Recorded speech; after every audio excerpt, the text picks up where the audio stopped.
डरावनी रातें YouTube channel पर आपका स्वागत है। भूत प्रेत पिशाच और शैतानों की रोमांचक कहानियाँ आपको इस चैनल पर सुनने को मिलती हैं। अगर आपको ऐसी ही वीडियोस देखना पसंद है तो हमारे इस चैनल को सब्सक्राइब करना न भूलें। तो हेडफोन लगा लें, कमरे की लाइट्स ऑफ कर लें, क्योंकि ये वक्त हो रहा है डरने का।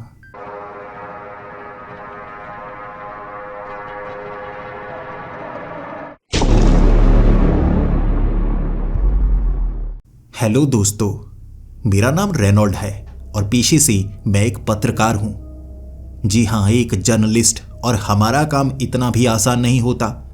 हमें वो जानकारी ढूंढ कर निकालनी पड़ती है जो पहले किसी के हाथ ना लगी हो, तब जाकर हमें अच्छी तनख्वाह मिल पाती है। लेकिन कई बार ऐसा हो नहीं पाता और वो जानकारी हमारे कॉम्पिटिटर के पास पहुंच जाती है, जिसके बाद क्या, डिमोशन का सामना करना पड़ता है, कम तनख्वाह मिलती है। और ऐसे ही 2 बार डिमोशन का सामना मैं कर चुका था। इसीलिए मेन स्ट्रीम मीडिया से दूर रहने लगा था। लेकिन एक नए कार्यक्रम के लिए मुझे जानकारी जुटाने का काम मिला था, जहां पर ऐसी अजीब कहानियों के बारे में पता लगाया जा रहा था जो सच है या नहीं मुझे पता लगानी थी। किसी गांव में उड़ता हुआ पत्थर देखा गया है तो वहां जाकर सारी जानकारी इकट्ठी करनी। और 3 जगह मैं जाकर आया था और ये बात समझ गया था, ना तो कहीं एलियन मिले, ना कहीं उड़ता हुआ पत्थर मिला और ना ही कुएं में कोई चुड़ैल थी। बस झूठी कहानियां फैलाई गई थी। और इस बार मुझे एक ऐसे गांव में जाना था जहां कहा जाता था कि लोग सालों से नहीं सोए हैं। माना मैंने, कई बार काम करते वक्त कई दिनों तक सोने का सही से मौका नहीं मिलता। लेकिन अगर 24 घंटों से ज्यादा बिना सोए आप निकालने की कोशिश करें तो आप काम नहीं कर पाएंगे। शरीर सही से काम करता ही नहीं, तो ये बात तो बिल्कुल असंभव है। और मुझे लगता है वहां पर कई दिन बिताने पड़ेंगे। किसी ना किसी पर नजर रखनी पड़ेगी कि वो सोता है या नहीं। काम बहुत मुश्किल है और इस काम में उनकी नींद की जानकारी जुटाने के लिए मुझे अपने रातों की नींदें उड़ानी पड़ सकती हैं। मैं उस गांव तक पहुंच गया। लंबा सफर तय करने के बाद जब उस गांव तक पहुंचा था ना, वहां के लोगों को देखकर कोई भी कह सकता है कि वो कई दिनों से सोए नहीं हैं। आंखें ऐसी थीं जैसे अभी बंद होने वाली हों। बहुत ज्यादा कमजोरी उनके चेहरे पर महसूस हो रही थी, लेकिन कोई भी जम्हाई नहीं ले रहा था। एक एक करके मैं कई लोगों से मिला और हर कोई देखने में मुझे बेहुदा सा लग रहा। अगर आप कई दिनों तक सोएंगे नहीं तो आपका चेहरा कुछ बदल सा जाएगा। आंखें ऐसे लगने लगेंगी जैसे थोड़ी थोड़ी सी लाल हैं। और यहाँ पर सब ऐसे ही थे। तब मुझे लगने लगा, ठीक है, मुझे लगता है ये कई दिनों से सोए नहीं हैं और हो सकता है ये बात सच हो कि ये कई सालों से नहीं सोए हैं। यहाँ पर लोग सोते ही नहीं। इसकी जानकारी जुटाने में मजा तो बहुत आएगा। मैंने इंटरव्यू लेनी शुरू की, लेकिन कोई भी 5 मिनट से ज्यादा इंटरव्यू देना ही नहीं चाहता था। हर किसी का अपना ही काम था और वो उस काम में मग्न था। मैं बाहर से आया था। कुछ समय हर कोई मुझसे बात कर सकता था, लेकिन लंबे समय तक कोई मुझे जानकारी देने को तैयार नहीं था।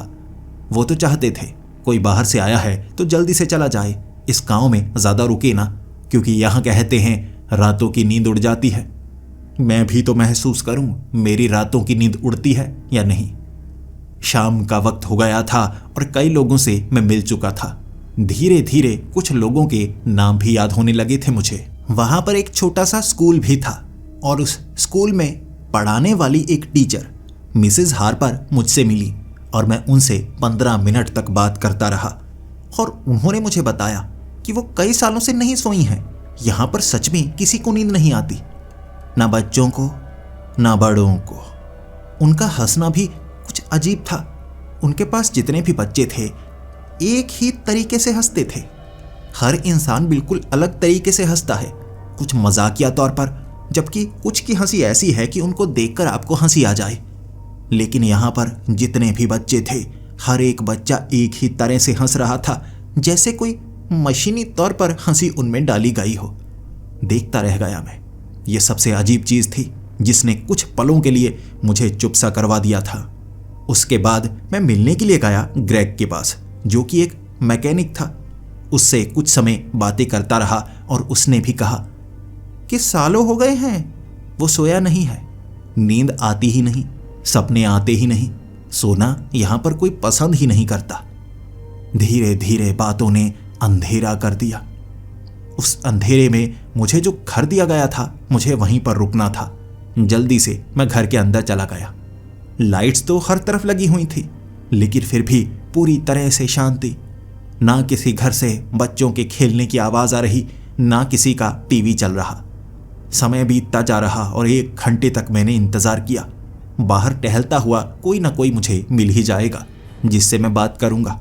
आखिर रात के वक्त बाहर क्यों टहल रहे हैं? मैं बहाने से बात करना चाहता था, लेकिन यह बात सच थी। किसी घर से कोई बाहर नहीं आया, कोई टीवी नहीं चल रहा था, लाइट हर घर में चल रही थी, लेकिन आवाज नहीं आ रही। मुझे लगा लोग बहुत चालाक हैं, जानबूझकर आंखें नीचे की तरफ करके रखते हैं, ऐसा महसूस हो कि इनकी आंखें थकी थकी सी हैं। मुझे लगता है ये सोते हैं, लेकिन झूठ बोलते हैं ताकि लोग यहाँ पर आएं और इन्हें कुछ न कुछ फायदा हो।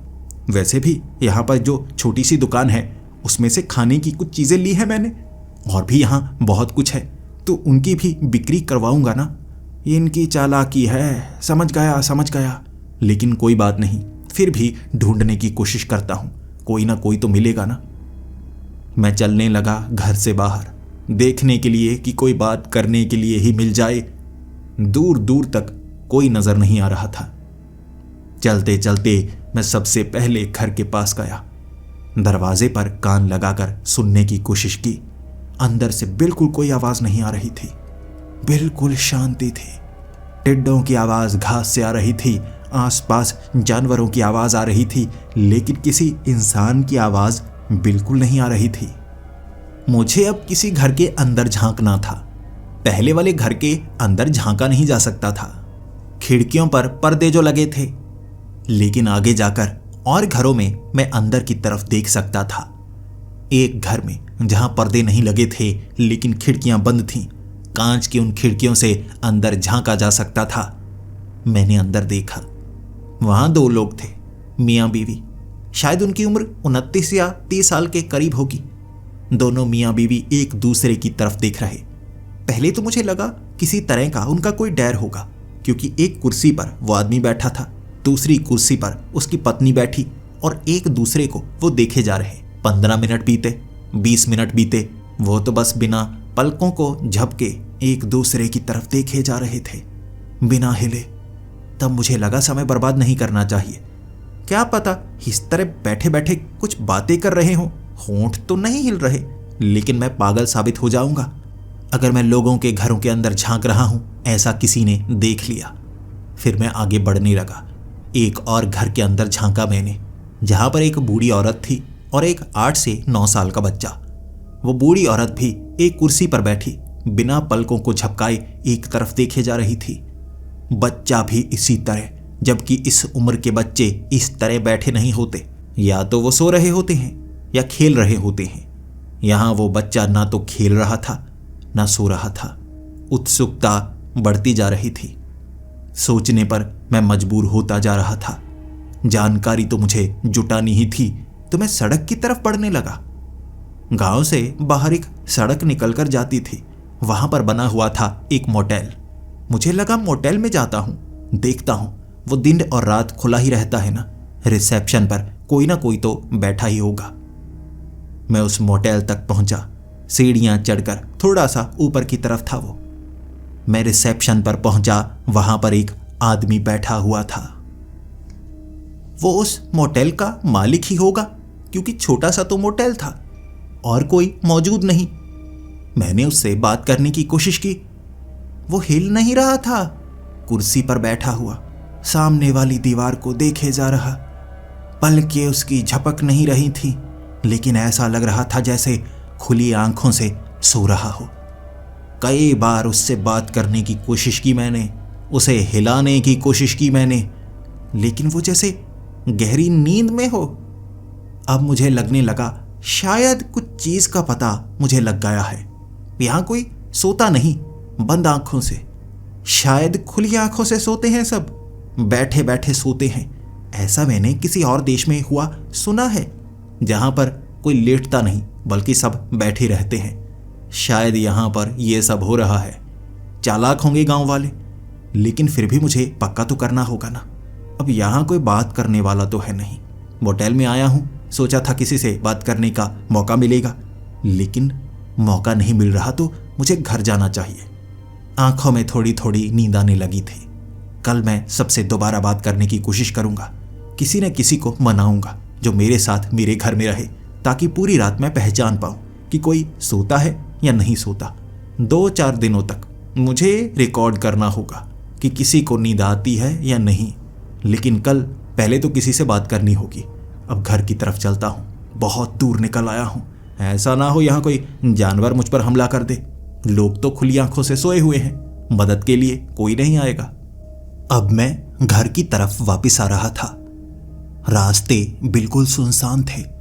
आवाजें पूरी तरह से बंद हो चुकी थी। ऐसा सन्नाटा था, मुझे अपने धड़कनों की आवाज साफ साफ सुनाई दे रही थी। लेकिन उसी के साथ मुझे ऐसा लग रहा जैसे फुसफुसाहट की आवाज भी सुनाई दे रही हो। रेनॉल्ड्स। मुझे लग रहा था कोई मेरा नाम पुकार रहा है, लेकिन आवाज बहुत कम थी। ऐसा भी हो सकता है मुझे भ्रम हो रहा हो। आवाज आ तो बहुत दूर से रही थी। जैसे जैसे घर की तरफ चलकर मैं आता रहा, दूर दूर वो आवाजें मुझे सुनाई देती रही।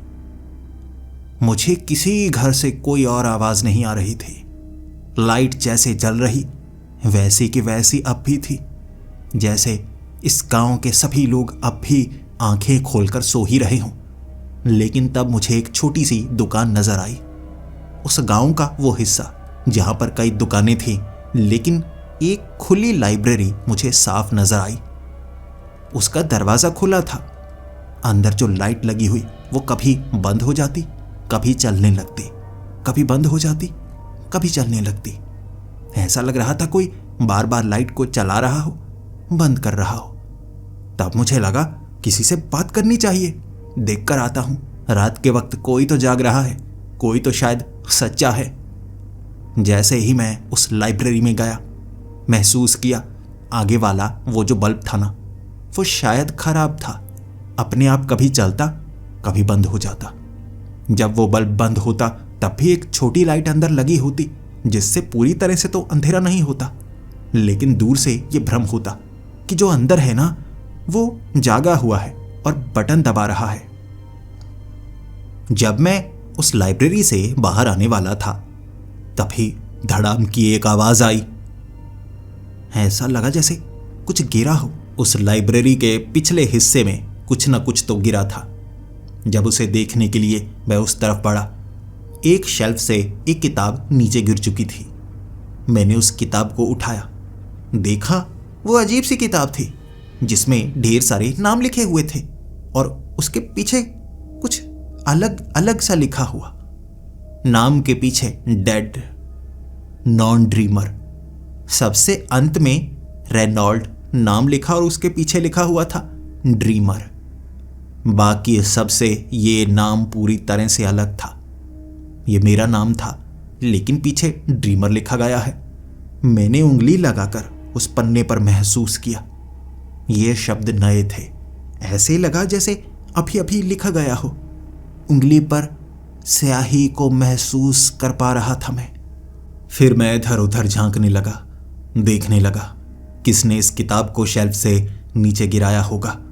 मुझे कोई नजर नहीं आया। वो लाइब्रेरी पूरी तरह से खाली थी। शायद ये एक संयोग था। वो वाली किताब गिरी और मैंने देखा तो मेरा नाम ही वहां पर लिखा हुआ था। किसी और ने लिखा होगा। पुरानी सी किताब होगी, लेकिन स्याही ऐसी है जो नई नई सी प्रतीत होती है। मैं उस लाइब्रेरी से बाहर आ गया, लेकिन एक अजीब सा आभास था, जैसे कोई आसपास है। आप कह नहीं सकते कि कोई आपको घूर रहा है, लेकिन आभास सा होता है, सच सा महसूस होता है। मुझे वैसा ही महसूस हो रहा था। घर पहुंचते ही मुझे बहुत नींद आई हुई थी। मैं सो गया और सुबह जब मेरी जाग खुली बाहर से कुछ लड़ने की आवाजें आ रही थी। 2 बच्चे आपस में लड़ रहे थे। मैंने उन बच्चों की लड़ाई को खत्म किया। वो स्कूल की तरफ जा रहे थे, लेकिन पीछे मैं एक टीचर से मिला जो उन्हें डांट रहा था। उसका नाम ग्रेग था। मैं ग्रेग से बातें करने लगा। ग्रेग भी मुझसे बातें करना चाहता था, क्योंकि वो एक जर्नलिस्ट कभी बनना चाहता था, लेकिन एक टीचर ही बन पाया। मुझे कहने लगा, तुम्हारा काम कितना मुश्किल होता है, लोगों से बात करने में परेशानी होती है ना। मैंने सोचा कि ये मौका है, उसे सिखाऊंगा भी, उसे बताऊंगा भी और उससे पूछूंगा भी। फिर मैं उसको बताने लगा कि काम कितना मुश्किल होता है, कैसे कैसे लोग मिलते हैं जो आपको कुछ बताते ही नहीं, लेकिन इसी के साथ कुछ लोग अच्छे भी होते हैं आपकी तरह। देखिए, मैं आपसे कुछ जानना चाहता हूँ, क्या आप मुझे बताएंगे? मैं सवाल को थोड़ा घुमाकर नहीं करना चाहता, सीधा सीधा पूछना चाहता हूँ। वो क्या चीज़ है जो आपको जगा कर रखती है? क्या आप ये बता सकते हैं? क्या आपको नींद से लड़ना पड़ता है या बस अपने आप जागे रहते हैं? ग्रेग ने मुझे जवाब दिया, तुम जानना नहीं चाहोगे हमें कौन जगाए रखता है, यह जानने वाली बात नहीं है। वो घबरा गया था। उसने कुछ बताया नहीं, लेकिन बच्चों की तरफ देखता हुआ मुझसे दूर चला गया। उसने अलविदा तक न कहा। तहजीब नहीं थी ये। आगे की तरफ बढ़ते हुए एक बार उसने मेरी तरफ घूरा था, फिर घबराया और आगे की तरफ चला गया। वहीं खड़ा सोचता रह गया मैं, ऐसी क्या चीज हो सकती है जो वो इस तरह से मुझे डराने की कोशिश कर रहा था कि मैं जानना नहीं चाहूंगा। वो क्या चीज है जो उन्हें जगाए रखती है? क्या चीज हो सकती है? एक ही चीज हो सकती है, दूसरों को पागल बनाना। इसीलिए मुझे लगा किसी और से जाकर मुझे बात करनी चाहिए। मैं इवान के पास गया, एक आदमी जो हमेशा घर के बाहर बैठा ही रहता है। जैसे ही मैं उससे बातें करने लगा, वो फुसफुसाकर मुझसे कुछ कह रहा। आओ बैठो, मेरे पास बैठो ना। मैंने कहा, आप इस तरह से फुसफुसा क्यों रहे हैं? कोई नहीं सुन रहा और मैं आपसे कोई ऐसी बात नहीं करूंगा जिससे आपको कोई परेशानी हो। आप आराम से बात कर सकते हैं। उसने कहा, नहीं नहीं, बात वो नहीं है, वो हमें सुन सकते हैं। मैंने कहा, कौन सुन सकते हैं? गांव में गांव वाले सुन सकते हैं, आप किसकी बात कर रहे हैं? उसने कोई जवाब नहीं दिया। वो नाम नहीं लेना चाहता था, वो बताना नहीं चाहता था, लेकिन जो भी वो बात कर रहा वो फुसफुसाते हुए कर रहा।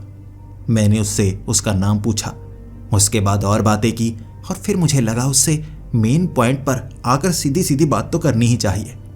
मैंने कहा, लोगों को मैं रात को देखता हूं, सोता तो कोई नहीं है लेकिन आंखें खुली होती हैं, मुझे लगता है यहां के लोग सोते हैं। उसने कहा, तुम्हें ये जानना नहीं चाहिए, ये बात बड़ी खौफनाक है। कोई नहीं सोता, यहां कोई नहीं सोता, ना कोई सपने लेता है, सब जागते हैं, यहां पर सब जागते हैं। मैं उससे बहुत कुछ जानना चाहता था, लेकिन वो कोई जवाब देना नहीं चाहता था। हर बार और भी ज्यादा कम आवाज में कहता, वो हमें सुन सकते हैं, तुम समझ क्यों नहीं रहे, वो हमें सुन सकते हैं। वो बस ये नहीं बताता कि कौन सुन सकते हैं। मैं उससे उठकर कहीं और जाने के बारे में सोचने लगा। वो तो कुछ बताने वाला नहीं, बस फुसफुसाता हुआ कहता गया, ध्यान रखना, वो तुम्हें सुन सकते हैं। मुझे लगा वो कोई पागल आदमी है, घर के बाहर तो बैठा रहता है, काम धंधा तो कोई करता नहीं, पागल इंसान, बेवजह मेरा समय बर्बाद किया। फिर मैं आगे बढ़ने लगा। वहां पर एक मेडिसिन शॉप भी थी, फार्मेसी। उस दुकान पर किसी भी तरह की दवाई ली जा सकती थी। तो मुझे लगा मुझे सर दर्द रहने लगा है। जब से यहां पर आया हूं, काम ज्यादा करना पड़ता है तो सर दर्द होने लगा है। मुझे लगा वहां पर जो फार्मासिस्ट था उससे कोई दवाई ही ले लेता हूं, उसे पता होगा। वहां पर देखा मैंने, ज्यादा दवाइयां नहीं थी, लेकिन सर दर्द की दवाई वहां पर मौजूद थी। मैंने उससे सर दर्द की दवाई ली, कुछ बातें की। पीछे मैंने कई डिब्बे देखे, अजीब से डिब्बे थे, नीले रंग की वो दवाई भरी पड़ी थी, डिब्बे ढेर सारे। पीछे स्टोर में भी रखे हुए डिब्बे मुझे साफ नजर आ रहे। कोई एक ऐसी दवाई थी जो यहां सबसे ज्यादा इस्तेमाल की जाती है, जो इतनी ज्यादा भरमार है। वो फार्मासिस्ट आगे और दवाइयों को निकालने वाला था जिनकी मुझे ज़रूरत थी, तो एक तरफ शेल्फ से मैंने वो डिब्बी उठाई। वो नीली दवाई आखिर किसकी है? लूसिडिन। उस पर लिखा हुआ ये साल्ट, मुझे नहीं पता था इसका इस्तेमाल क्या होता है, लेकिन जैसे ही उस फार्मासिस्ट को पता लगा, उसने दूर से आवाज़ लगाकर कहा, आप इसे रख दीजिए, ये आपके लिए नहीं है। मैंने उस डिब्बी को रखा, लेकिन फिर उससे पूछा, लूसिडिन ये किसके लिए होती है? उसने कहा, ये आपके लिए नहीं है, ये उनके लिए है, आपको जानने की कोई खास ज़रूरत नहीं है। बस इतना कहा। वो थोड़ा सा अकड़ू महसूस हो रहा था, तो मुझे लगा मुझे उससे ज़्यादा बात करनी भी नहीं चाहिए, मुझे आगे जाकर और लोगों से पूछना चाहिए। फिर भी वो नाम मेरे दिमाग में छप चुका था, लूसिडिन। आखिर ये दवाई किस चीज़ की है? जवाब तो मैं जानकर ही रहूँगा। फिर मैं उस दवाई की दुकान से बाहर निकला और ढूंढने लगा कोई ऐसा जिसे कुछ डॉलर दे सकूं, जिससे वो मेरे साथ कुछ समय बिताए, मुझे जवाब दे, हर बात का जवाब दे। गांव वाले तो कुछ बता ही नहीं रहे, मुझे नोट्स तैयार करने हैं। इतने समय तक मैं यहाँ रहने वाला हूँ तो जानकारी तो जुटानी होगी ना। आखिर कोई बड़ी आसानी से कैसे फंस सकता है मेरी बातों में? बच्चा, हाँ, छोटी उम्र का कोई बच्चा फंसाता हूँ, उसे कुछ डॉलर दूंगा, आसानी से उगल देगा। बच्चे तो भोले होते हैं, सच बता देते हैं, और मैं कोई इस्तेमाल नहीं करने वाला। मुझे सच जानना है, लोग छिपा रहे हैं, तो बच्चे को कुछ डॉलर देकर सच पता लगाऊंगा तो ये कोई बुरी बात नहीं है। लेकिन बच्चे तो यहाँ नज़र नहीं आ रहे, स्कूल में होंगे ना। तो ऐसा करता हूँ, स्कूल जाता हूँ, वैसे ही घूमूंगा फिरूंगा, उसके बाद कोई ना कोई बच्चा पकड़ लूँगा, जिसको कुछ डॉलर दूंगा, लॉलीपॉप दूंगा और सब कुछ पूछ लूँगा। स्कूल पहुँच गया मैं। जैसे ही स्कूल के गेट के थोड़ा सा अंदर गया, मैंने मिसेज हार्पर को देखा, जो यहाँ पर टीचर थी, जिनसे मैं पहले भी बात कर चुका था। वो किसी बच्चे को डांट रही थी, बहुत ज़्यादा डांट रही। जब मैं थोड़ा करीब गया तो बातों से इतना पता लग गया, वो अपनी बेटी को डांट रही थी बहुत ज़्यादा। और उनकी जो बेटी थी, जिसकी उम्र 7-8 साल होगी, वो भी किसी चीज़ पर बहुत ज़्यादा जिद कर रही थी। पहले पहले मुझे लगा एक माँ अपनी बेटी को कुछ सिखा रही है, थोड़ा डांट रही है, थोड़े चांटे भी पड़ रहे हैं। लेकिन कभी कभी बच्चे जिद करते हैं, कुछ गलत चीज़ों को सच मानने लगते हैं, फिर माँ बाप को उन्हें थोड़ा सा समझाना पड़ता है। लेकिन जब जब मैं बातें सुनने लगा, जैसे जैसे मैं बातों को समझने लगा, वैसे वैसे मुझे महसूस हुआ वो बच्ची एक खास चीज़ के लिए जिद कर रही थी। वो बच्ची कह रही थी, मैं सोना चाहती हूँ। और मिसेज हार्पर बहुत ज़्यादा डांटने लगी, उस बच्ची को पीटने लगी और फिर कहने लगी, तुम सो नहीं सकती, तुम सो नहीं सकती। जबकि वो बच्ची बार बार कहे जा रही थी कि मैं सोना चाहती हूँ, मैं सब कुछ भूलना नहीं चाहती, मैं सोना चाहती हूँ। मिसेस हार्पर ने आखिरी बार बहुत जोर से उस बच्ची को चांटा मारा और कहा, दोबारा ये शब्दों का इस्तेमाल मत करना। फिर क्या था, वो बच्ची कांपने लगी, सर झुकाया, हामी भरी और फिर अपनी क्लास की तरफ पढ़ने लगी। मिसेस हार्पर ने अपने बालों को ठीक किया और फिर उन्होंने मेरी तरफ देखा। उन्हें पता लग गया कि शायद मैं करीब खड़ा हूँ, उनकी बातें सुन रहा हूँ। मुस्कुराती हुई मेरी तरफ देखकर वो दूसरी तरफ मुड़ चुकी थी, क्लास में जा चुकी थी। और अब मुझे लगने लगा गड़बड़ चल रही है, यहाँ बहुत बड़ी गड़बड़ चल रही है। पहले पहले मुझे लग रहा था नाटक चल रहा है, लेकिन यहाँ तो बच्चों को पीटा भी जा रहा है, इसलिए कि कहीं वो सो ना जाए।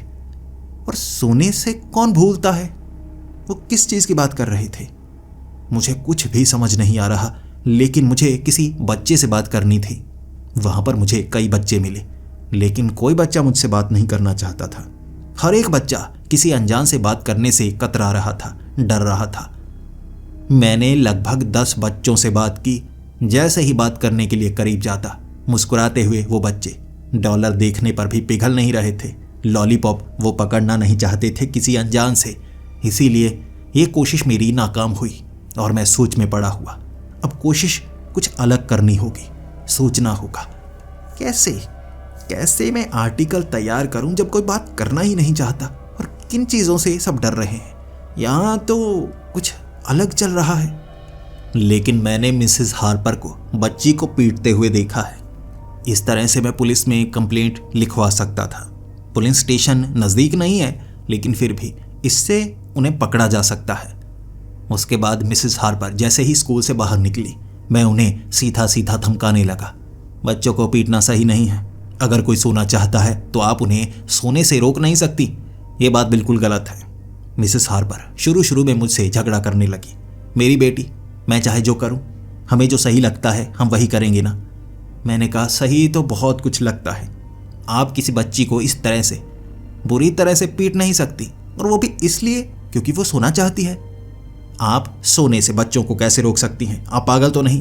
पूरा का पूरा गांव पागल है। हर किसी को सोना चाहिए, इससे आपका दिमाग काम करता है, आप ठीक रहते हैं। अब तक ये गांव वाले मरे क्यों नहीं? बिना सोए इंसान मर सकते हैं। आप अपनी बच्ची को भी इन गांव वालों की तरह पागल बनाना चाहती हैं। तब मिसेस हार्पर कहने लगी, आपको पता नहीं है यहाँ चल क्या रहा है। मैं आपको बताना नहीं चाहती, लेकिन आप कुछ नहीं कर सकते। फिर मैंने धमकाना शुरू किया। आपको पता है मेरी जान पहचान पुलिस में कितनी है? मैं एक जर्नलिस्ट हूँ, और मैं आपका ऐसा आर्टिकल छापूंगा, यहाँ पुलिस वाले क्या आर्मी वाले आ जाएंगे टैंक लेकर, फिर आपके घर के अंदर घुसकर आपकी बच्ची को छीन कर लेकर जाएंगे। किसी अच्छे माँ बाप को देंगे, क्योंकि आपसे बच्ची संभल नहीं रही। बस इतना काफ़ी था एक माँ के लिए। अपनी बच्ची का प्यार उसकी आंखों के सामने आ ही गया, और वो कहने लगी, मैं क्या करूं, मेरी भी तो मजबूरी है। वो सोने की बात कर रही थी, तुम्हें नहीं पता, अगर वो सोएगी तो क्या होगा, अगर वो सोएगी तो बहुत बुरा होगा। मुझे लगा एक टूटी हुई माँ मेरे सामने सब कुछ उगल सकती है, और मेरे लिए ये सही मौका था। फिर क्या धमकाना शुरू किया, और उन्होंने उगलना शुरू कर दिया। स्कूल खाली था, आगे का गेट लगाकर बच्चों को घर भेजा जा चुका था। मिसेस हार्पर ने मुझे बताना शुरू किया इस गांव में चल क्या रहा है। मिसेस हार्पर ने बताया कि कई सालों पहले यहां पर एक सोमनस नाम का शैतान था। जमीन से निकला था वो शैतान, बेहद अजीब था, लेकिन उसने कई लोगों के साथ सौदा किया था कि वो बस उनकी यादें, उनके सपने चाहता है। बस रात को जब वो सोएंगी तो वो उनके सपने खाएगा, जिससे वो जिंदा रहेगा, और बदले में वो उन सबको जागने का असीम मौका देगा। वो जागे रह सकते हैं कई सालों तक, कई दशकों तक, और उनकी मौत ही नहीं होगी 200 से 300 सालों तक।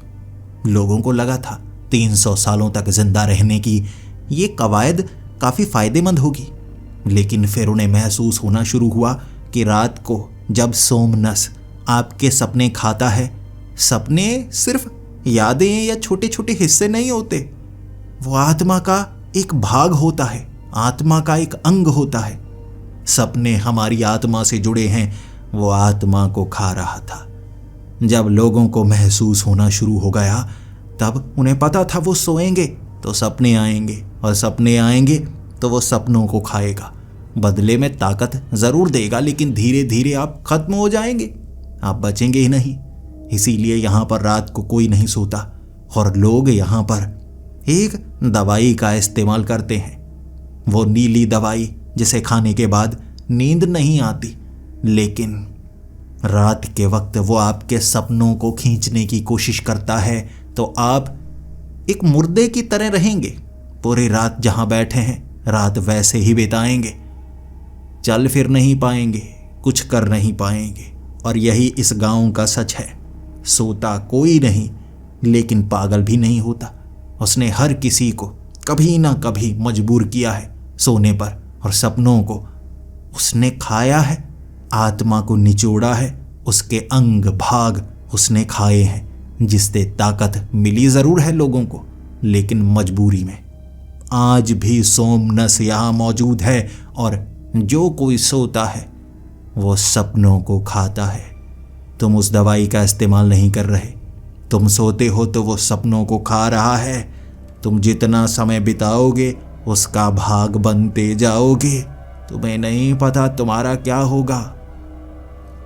इस गांव के जितने लोग हैं दवाई खाकर बच ज़रूर रहे हैं, लेकिन कभी ना कभी नींद आती है। जब सपने आते हैं तो वो सपनों को खाता है, इसीलिए जिसके सपने आ रहे होते हैं उससे एक अजीब रोशनी निकलती है जब वो सपनों को खाता है, लेकिन वो नजर नहीं आता है। मिसेज हार्पर की ये बातें एक अचंभे के समान थी, लेकिन मुझे इस पर पूरी तरह से यकीन नहीं हो रहा था। यह भी एक कहानी हो सकती है। मिसेज हार्पर से मैंने पूछा, लेकिन मैं इस पर यकीन कैसे करूं? क्या सच में कोई सोमनस है, सपनों को खाता है? तब मिसेज हार्पर ने जो मुझे कहा, मेरे पैरों तले जमीन खिसक गई थी। मिसेज हार्पर ने कहा, सपने यादों से जुड़े हैं और यादें आत्मा से जुड़ी हैं। तुम यहाँ रातें बिता चुके हो, इसका मतलब उसने तुम्हारे सपनों के अंग खाए होंगे। याद करो कोई अपनी माँ को याद करने की कोशिश करो, अपने पिता को याद करने की कोशिश करो। मैं आज तक अपने माँ और बाप के चेहरे को याद करने की कोशिश करती हूँ, मुझे याद नहीं वो कैसे दिखते थे। मेरे सपने मेरी यादें खाए जा चुके हैं। फिर क्या था, मैंने अपनी माँ को याद करने की कोशिश की। मुझे मेरी माँ का आधा चेहरा याद था, मुस्कुराहट तो याद थी, लेकिन आंखें मैं सोच ही नहीं पा रहा। अरे मेरी माँ की आंखें कैसी थीं? कैसी थी मेरी माँ की आंखें? और मेरे पिता का चेहरा कैसा था?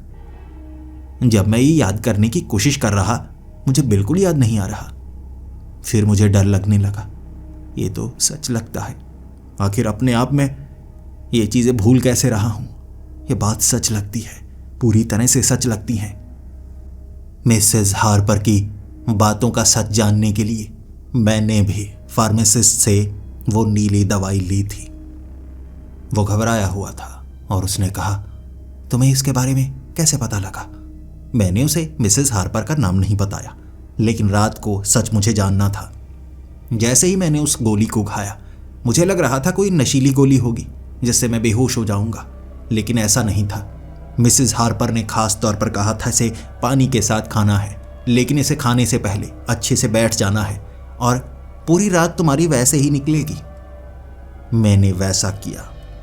कुर्सी पर बैठकर मैंने अपनी जबान पर जब वो गोली रखी, पानी से निगल ली। कुछ ही सेकंड लगे थे, मेरा शरीर अकड़ गया। फिर मैं हिल नहीं पा रहा था, आंखें तक हिला नहीं पा रहा था, वहीं पर बैठा हुआ, जैसे मेरा शरीर पूरी तरह से सन्न हो चुका हो। और मिसेज हार्पर ने कहा था, तुम जब पहली बार गोली खाओगे तुम्हें महसूस होगा कुछ अलग, लेकिन वो शैतान तुम्हारे पास जरूर आएगा। वो हर किसी के पास आता है, तब तुम्हें वहां महसूस होगा। मैं हिल नहीं पा रहा था, समय बीत रहा था, जाग जरूर रहा था, शरीर पर कंट्रोल नहीं। तब मैंने एक उड़ती हुई रोशनी देखी जो मेरे सर के इर्द गिर्द घूमने लगी थी। वो रोशनी घूमती रही और उस रोशनी में मैंने दो काले रंग की आंखें देखीं। तब मैं समझ गया ये कोई साधारण रोशनी नहीं है। वो रोशनी उड़ती रही, उसके बाद मेरे शरीर से दूर चली गई। इस तरह से वो रात गुजरी और सुबह होते ही मेरा शरीर मेरे कंट्रोल में था। पूरी रात मैं सो नहीं पाया, जागता रहा, नींद आई ही नहीं, आंखें बंद कर पाया ही नहीं। अब मैं मिसेज हार्पर से मिलना चाहता था। जैसे ही मैं स्कूल पहुंच गया, मिसेज हार्पर ने कहा, तुम सोए थे या नहीं? मैंने कहा नहीं, मैंने वो नीली गोली खाई थी और मुझे लगता है मुझे सच का पता लग गया है, लेकिन अब हमें कुछ करना होगा। मिसेज हार्पर ने कहा था, इस गांव में आने वाला चाहे कहीं भी चला जाए, वो सपनों को लेने के लिए आता है, सपनों को खाने के लिए। धीरे धीरे वो आप पर कब्जा कर लेता है और फिर आप लाश बन जाएंगे। सोएंगे तो कभी उठ नहीं पाएंगे। इसीलिए हम दवाई खाकर जिंदा रहने की कोशिश करते हैं, सच किसी को बता नहीं सकते। मैंने मिसेज हार्पर को कहा, बाकी सब कुछ तो ठीक है, लेकिन फिर बाहर से जब कोई आता है आप उन्हें यहाँ रुकने क्यों देते हैं, रात गुजारने क्यों देते हैं? मिसेज हार्पर ने मुझे घिनौना सच बताया था।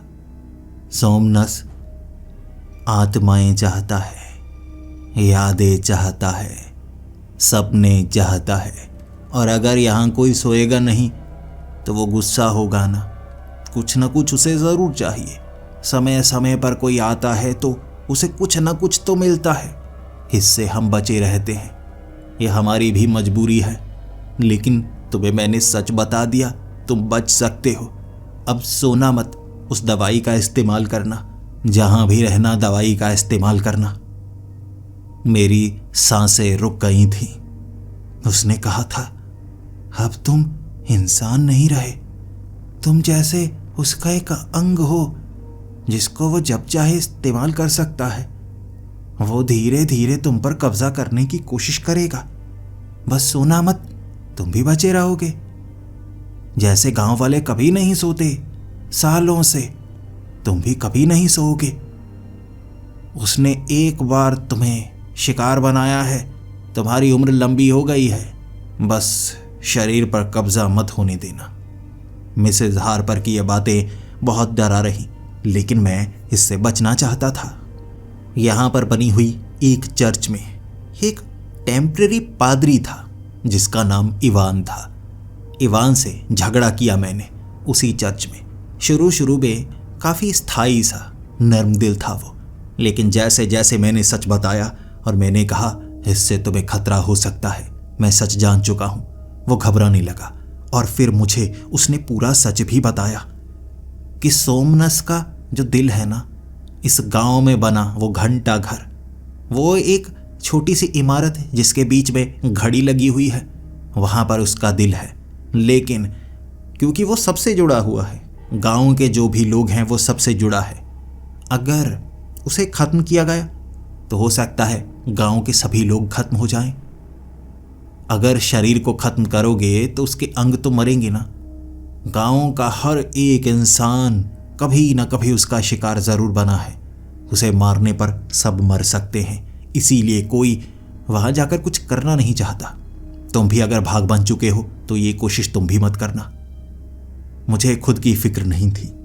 एक भयानक षड्यंत्र चल रहा था, ऐसा घिनौना काम चल रहा था जिसे रोकना था। इवान को मैंने भगवान की याद दिलाई कि उसके लिए कुर्बान होना चाहिए, मरना चाहिए। मैं उसको याद दिलाता चला गया कैसे ईसा मसीह इंसानियत के लिए सूली पर चढ़ गए। क्या तुम इंसानों के लिए इतना भी नहीं कर सकते?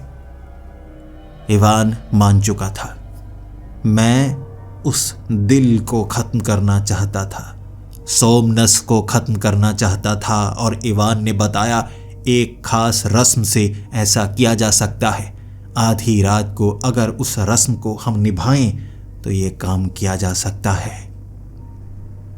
इवान के साथ दिन के वक्त मैं उस क्लॉक टावर तक गया था, लेकिन उस क्लॉक टावर के अंदर जाना असंभव के समान था। वहां पर कई सुरक्षाकर्मी थे, गांव के कई लोग जो किसी को उस टावर के अंदर जाने देना नहीं चाहते थे। हर कोई डरता था, उसने हर किसी को डराया हुआ था। सब ये भी जानते थे उसके खत्म होने से उनकी लंबी उम्र भी खत्म हो जाएगी। शायद यही कारण था, कोई उसे खत्म भी नहीं करना चाहता था। इसी तरह डरते डरते भी रहना चाहते थे। लेकिन मुझे कोई डर नहीं था। मैं मरने से नहीं डरता था, लेकिन कुछ बुरा करने से जरूर डरता था। दिन के वक्त उस क्लॉक टावर के अंदर घुसने का हर एक तरीका अपनाने की कोशिश की, लेकिन कामयाबी कहीं पर नहीं मिली। तब रात के वक्त मैं इवान के साथ यहाँ आना चाहता था और इवान ने कहा इससे तो हम गोली नहीं खाएंगे ना। मैंने कहा नहीं, हम गोली नहीं खाएंगे। उसने कहा वो पिछले 7 सालों से नहीं सोया है, अगर आज उसने गोली नहीं खाई और उसे नींद आ गई तो। मैंने इवान को कहा डरने की कोई बात नहीं है, चौकन्ने रहेंगे, हम चलते रहेंगे, रुकेंगे नहीं। और मैं एक कैन में पेट्रोल लेकर आया हूँ, जला डालेंगे उस क्लॉक टावर में जो भी है, हम जला डालेंगे। जिसके बाद रात में अंधेरे में उसे थोड़ी थोड़ी नींद सी आ रही, वो जैसे शराबियों की तरह चल रहा। इससे पहले 7 सालों में कभी नहीं इस तरह से रहा था वो, बिना गोली के, जागते हुए। बार बार वो खुद से बातें करता, जैसे ही उसके सपने आ रहे हों। उसे महसूस होने लगा था मुझे जब सफेद रोशनी उसके सर के इर्द गिर्द घूमनी शुरू हो गई। मैं जल्दी से उसे पकड़कर उस क्लॉक टावर के अंदर ले जाना चाहता था। चेहरे पर उसके मैंने पानी मारा, फिर उसे होश आया, लेकिन वो शराबियों की तरह था। नींद हावी तो होती है ना। क्लॉक टावर के बाहर वो 2 सुरक्षाकर्मी जिनकी जेब में चाबी थी, लेकिन वो गोली खाए हुए कुछ नहीं कर सकते थे, रोक नहीं सकते थे। मोटा ताला लगाया था, लेकिन दरवाज़ा ही तोड़ डाला मैंने। ताले का कोई काम नहीं रहा। लकड़ी का दरवाज़ा जितना पुराना उतना कमज़ोर हो जाता है। अंदर पहुंचते ही मैं और इवान देखने लगे। उड़ती हुई कई रोशनियां थीं। सोमनस के कई रूप, कई अंग। उड़ती हुई वो रोशनियां हमें रोक रही। जैसे ही मेरे सर के करीब वो रोशनी पहुंचती, मुझे ऐसा महसूस होता कुछ भूल रहा हूं मैं। हाथ में कैन था, मुझे लगा ये किस चीज़ के लिए मैं लेकर आया हूं। वो मेरी यादों को चूसने की कोशिश कर रहे थे, और जो करना था जल्दी करना था। ऐसा ना हो मैं भूल ही जाऊं मैं यहाँ करने क्या आया था। वो रोशनियों से बड़ी मुश्किल से बचे थे हम, लेकिन जैसे ही अगले हिस्से में पहुंचे जहां से ये घड़ी काम कर रही थी, तब समझ में आया यह गांव में उसकी ताकत कैसे आई है। ये जो क्लॉक टावर बना हुआ था, ये हड्डियों से बना हुआ था। अंदर पूरी की पूरी मशीनें हड्डियों से बनी हुई। बदबू भी थी और देखने पर साफ हो रहा। ये कब्रिस्तान का हिस्सा लग रहा था। कई लोगों की लाशों की हड्डियों को निकालकर ऐसे क्लॉक टावर का निर्माण किया गया है। हर एक मशीन को भांपने की, जांचने की कोशिश की तो हड्डियां ही हड्डियां नजर आ रही थी। इंसानी चमड़े का इस्तेमाल किया गया था दीवारों को संभालने के लिए। कंक्रीट से ये क्लॉक टावर नहीं बना था। पत्थर के बीच चमड़े को रखा गया। यह गांव का इतिहास इस कहानी से भी ज्यादा पुराना होगा। कुछ ना कुछ इस क्लॉक टावर से भी जुड़ा होगा। एक ऐसा रहस्य जिसकी जानकारी मेरे पास पहुंच नहीं पाई थी। जैसे ही मैंने वहां पर पेट्रोल छिड़कना शुरू कर दिया, इवान खुद को संभाल नहीं पाया। जब तक मैंने पेट्रोल छिड़का, वो एक तरफ बैठा हुआ था, खराटे मारने लगा था। नींद आ गई थी उसे, और मुझे पता था उसे नींद आ गई है। अंदर पेट्रोल ही पेट्रोल है। आग जलाऊंगा तो धमाका हो सकता है, तो उसे खींचकर मैं बाहर लाना चाहता था, लेकिन सफ़ेद रोशनी हर तरफ। उसके सिर के इर्द गिर्द इतनी सारी सफ़ेद रोशनियां थीं जो उसकी यादों को खींच रही थी, उसके सपनों को खींच रही थी, और उसका शरीर अकड़े जा रहा, अकड़े जा रहा। उसके बाद इवान मुझसे लड़ने लगा। ये वो इवान नहीं था जो मेरे साथ आया था, जैसे ये कोई और ही था जिस पर कोई हावी हो गया था। वो मुझे नोचना चाहता था, रोकना चाहता था। जैसे ही मैंने लाइटर निकाला, उसने लाइटर को एक तरफ फेंक दिया। उसके बाद मैं उससे लड़ने लगा। वो मुझे मार देना चाहता था गला घोंटकर। मुझे उस पर हावी होना पड़ा, उसका गला घोंटकर। मैं उसे मारना नहीं चाहता था, मेरे पास कोई और रास्ता नहीं था। जब मैंने उसका गला घोंटा, वो सफ़ेद रोशनियां अपने आप कम हो गई। उसकी ताकत सपने थे जो इवान को आ रहे। सपने बंद हो गए, रोशनियां भी बंद हो गई। मैंने वो लाइटर को जलाया और पेट्रोल हवा की तरह फैलता है। धमाका बहुत बड़ा था और पूरा का पूरा क्लॉक टावर नीचे धंसने लगा। बड़ी मुश्किल से बाहर निकला था मैं, लेकिन जैसी आग और जैसे धमाके हो रहे थे, पूरा का पूरा क्लॉक टावर जलने लगा था। मेरी बात सुनने वाला वहां पर कोई नहीं था, लेकिन अगले दिन क्लॉक टावर को जला हुआ देख जिंदा लोग हैरान थे। आखिरकार उस चीज का अंत हुआ जिससे सब डरते थे। कोई मरा नहीं, कई लोग पागल जरूर हुए थे, लेकिन आखिरकार हर कोई सो सकता था, रात में भी, दिन में भी। दिन के वक्त सन्नाटा छा गया उस गांव में। हर कोई सोया था, हर कोई। वो सालों से सोना चाहते थे, सो नहीं पा रहे थे, लेकिन अब आखिरकार उन्हें नींद नसीब हुई थी, और मैं भी खुश था। यहां पर रिपोर्टिंग करने आया था, जानकारी इकट्ठी करने आया था, लेकिन आखिरकार एक रहस्य को सुलझा कर जा रहा हूं। शायद इस कहानी को किसी को दे नहीं पाऊंगा, उसका तो अंत हो चुका है। अब लोग सोते हैं, कोई इस कहानी पर यकीन नहीं करेगा। लोग तो सोते हैं, बिना सोए कोई रह नहीं पाता, और अब उस नीली दवाई का कोई काम भी नहीं है। हर कोई सोया था, लेकिन अगले दिन मुझे यहां से निकलना था। मैंने सोमनस का अंत कर दिया, एक शैतान जो सपनों से आत्मा को खाता था। शहर में कई दिन रहा मैं, लेकिन आखिरकार मुझे खींचने लगा था वो गांव दोबारा। किसी की आपने मदद की हो तो एक बार वहां पैर रखने का मन जरूर करता है। मैं दोबारा कई हफ्तों बाद वहां पर गया, लेकिन अब वो गांव पूरी तरह से वीरान हो चुका था। गांव के लोग घरों को छोड़कर जा चुके थे। वहां पर रहने वाला कोई नहीं था, तो मेरा भी वहां रहना बनता नहीं था। शाम का वक्त था। मुझे आवाजें सुनाई देने लगी। मैं उस गांव से जल्दी बाहर निकलना चाहता था, लेकिन मुझे आवाजें सुनाई दे रही थी। मुझे उड़ती हुई एक रोशनी नजर आई थी और उस रोशनी को देखते मेरे हाथ पांव फूलने लगे थे। मुझे लगा गांव वाले तो बचकर इस गांव से निकल गए। शायद सोमनस खत्म नहीं हुआ है, बस किसी और का इंतजार कर रहा है। कोई सपने लेने वाला ड्रीमर जो यहां रुकेगा, उसके बाद वो उसके सपनों से आत्मा को खींचना शुरू कर देगा। लेकिन कैसे? मैंने उस क्लॉक टावर को खत्म कर दिया है। शायद कुछ और भी था जो उससे जुड़ा हुआ था, जिसकी जानकारी गांव वालों तक को नहीं थी।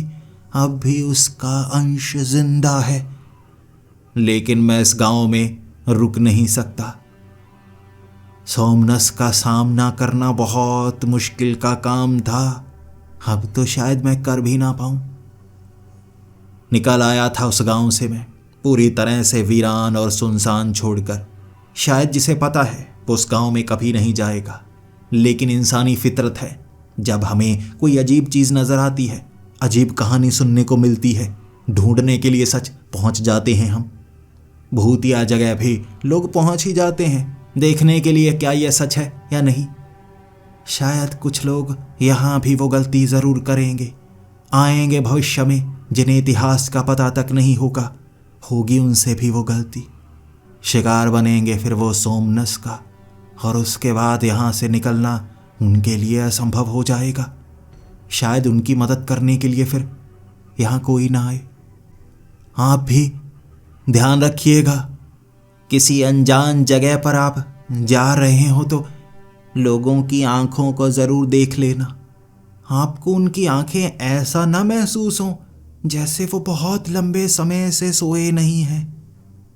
उसके बाद आप मेरी जगह खुद को पाएंगे, क्योंकि हर कहानी का हर तथ्य बताया नहीं जा सकता।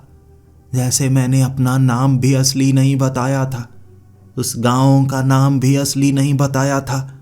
शायद ये वही गांव हो सकता है जिसके बारे में आप सोच रहे हो। जी हां, जाना चाहते हो ना वहां?